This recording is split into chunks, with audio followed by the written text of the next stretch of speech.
Bugün danışacağımız mövzu niyə görə bəzi insanlar münasibətlərdə məsafə saxlamağa daha çox can atır?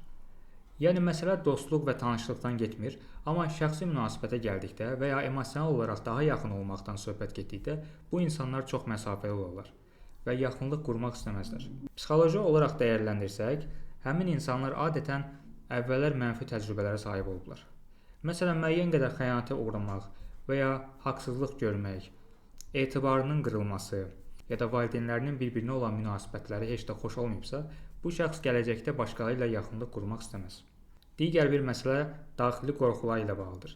Məsələn, rədd edilməkdən, tərk edilməkdən və ya kənarlaşdırılmaqdan qorxan birisi yaxın olmaq istəməz, çünki münasibəti sığortalamağa çalışacaq.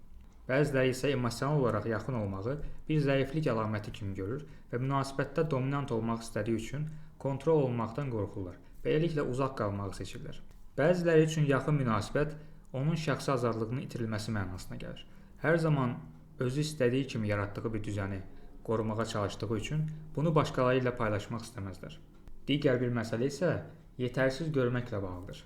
İnsan özünü bəzən yetərsiz görə bilər. Məsələn, sevgini verməkdə və ya almaqda, daha yaxın münasibəti başlatmaqda, davam etdirməkdə çətinlik görürsə və özünü yetərli görmürsə, o zaman münasibətə də girmək istəməz.